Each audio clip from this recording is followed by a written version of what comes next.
Welcome to this video on The Dividing Line, how Plessy versus Ferguson legalized segregation and redefined America. We will examine this landmark Supreme Court decision from 1896. The case originated with Louisiana's 1890 Separate Car Act, which mandated equal but separate accommodations for the white and colored races on railroads. Violation meant a fine or jail time. On June 7, 1892, Homer Plessy, who was 1/8 African American, deliberately sat in a whites-only car to challenge the law. He refused to move when ordered and was arrested. After being found guilty in lower courts, Plessy's case reached the U.S. Supreme Court. He argued the Louisiana law was unconstitutional, violating both the 13th and 14th Amendments. The core question before the nation was, can a state legally separate its citizens by race without violating the Constitution's promise of equal protection of the law? This pitted the state law against the 14th Amendment. The Supreme Court, in a majority opinion written by Justice Henry Brown, denied Plessy's appeal and upheld the law. The court found the Louisiana law a reasonable use of state power to preserve public peace, considering established usages, customs, and traditions. The court quickly dismissed the 13th Amendment argument. They reasoned that a legal distinction between races does not abolish legal equality and does not constitute a, quote, badge of servitude.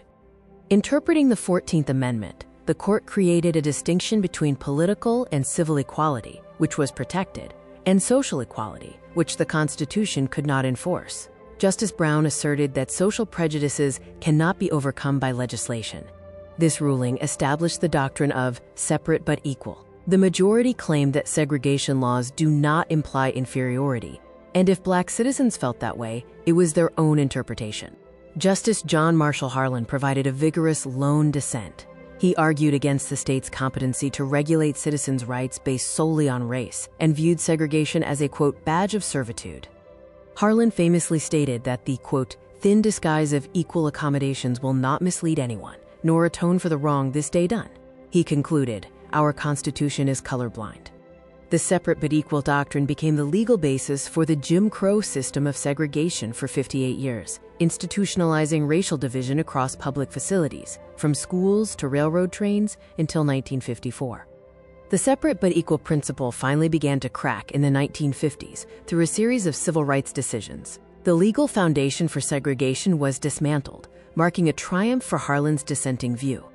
The most significant case overturning Plessy was Brown versus Board of Education in 1954. The Supreme Court ruled that state-sanctioned segregation in public schools was inherently unequal, violating the 14th Amendment. Let's take a historical perspective. We must examine how the Supreme Court justified racial segregation under the 14th Amendment and ignored the reality of inequality faced by Black Americans.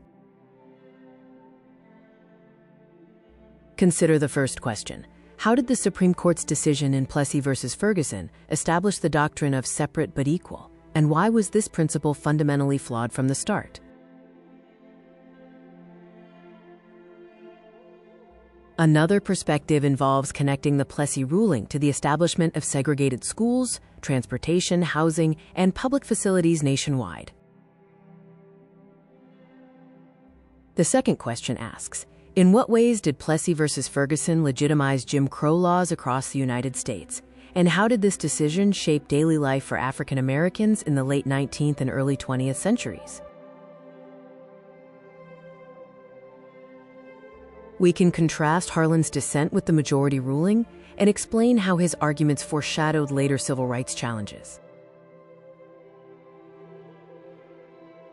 The third question is, how did Justice John Marshall Harlan's dissent challenge the majority opinion, and why is his statement that the Constitution is colorblind still referenced in modern civil rights debates?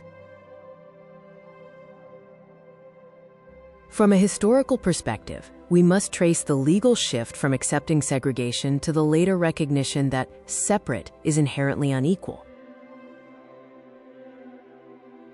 The fourth question asks, how did Plessy versus Ferguson influence later Supreme Court cases, particularly Brown versus Board of Education, and what changed in the court's interpretation of equality?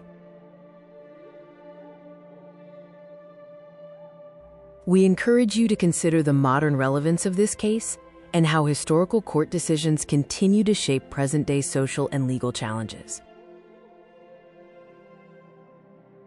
Finally, consider how the legacy of Plessy versus Ferguson and the idea of separate but equal still affect modern issues such as school segregation, housing inequality, and systemic racism today.